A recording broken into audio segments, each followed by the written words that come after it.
She seemed to have the same one in a dozen colors. After hopping up on one of the stools, Katie looked at her directly. "I saw the police cruiser over here last night, Meredith, and 2 officers come to your door. What did they say?" "Not too much, unfortunately." The 2 patrol officers, one a man and the other a woman, had been sympathetic and walked around and looked at her yard, doors, and windows, but they hadn't seen anything suspicious. And though they did listen and sounded more compassionate than the man she'd talked to when she'd visited the station after her wallet was stolen, Meredith had gotten the feeling that they thought she was overreacting a bit. Actually, more than that. Like a whole lot. Filling in Katie, she said, "So that's the story. I'm glad I called, and I'm glad they stopped by, but I don't think there's anything they can do." She picked up another cupcake and slathered a generous amount of frosting on the top. "I almost feel like I wasted their time." "You didn't. Calling them was the right thing to do, Meredith. Don't second-guess yourself. You are a woman living on your own. You have to be vigilant." As she frosted another cupcake, Meredith pressed her lips together so she wouldn't grin. Katie's point would have been driven home more if she didn't feel like she was a prized goldfish in a fishbowl. Everyone here kept tabs on each other. As Katie watched her put the cupcake down and pick another one up, she said, "Who's the lucky recipient of all these yummy-looking treats? Besides me and Mike, that is." "I'm bringing them over to a friend's house tonight," she explained, feeling proud of herself for sounding so at ease instead of nervous. "I said I'd bring salad and dessert." Katie's face lit up. "Are you going over to Emily's? I do like her, and she's such a good cook, too. What's she making?" Actually, I'm not going over to Emily's house.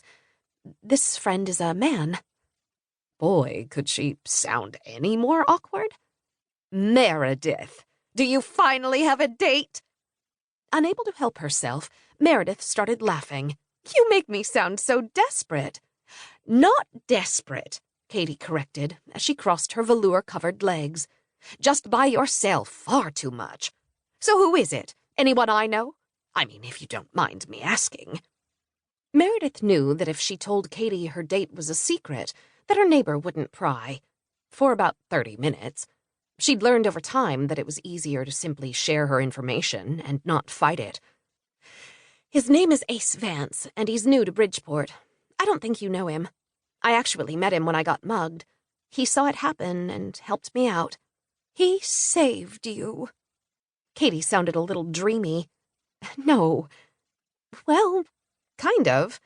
He and his son Finn took me to urgent care and then made sure I got home safe." "He has a son?"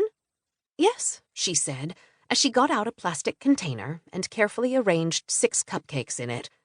"Finn's a teenager at the high school. Ace isn't married, though. So he's a hero, a dad, and helpful to boot."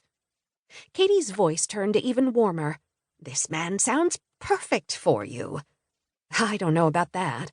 I mean, we're only friends. I mean, we don't really know each other." "But you will know each other better after you have dinner with him and bring him cupcakes." "Katie, even Mike would say that you are being a little too optimistic about a romance happening." "I suppose you're right. I do tend to get a little ahead of myself from time to time."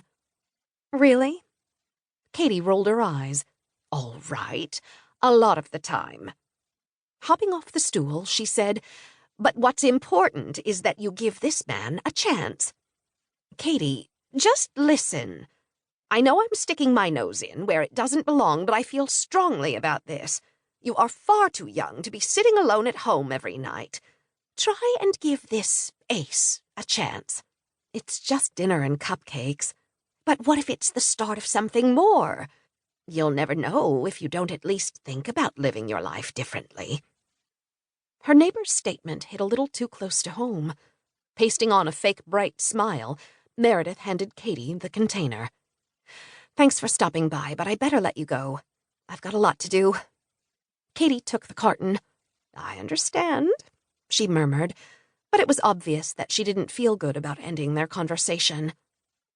Walking her to the door, Meredith said, "Be careful on the sidewalk. There's some slick spots." "I'll be fine and leave you in peace. But will you promise me that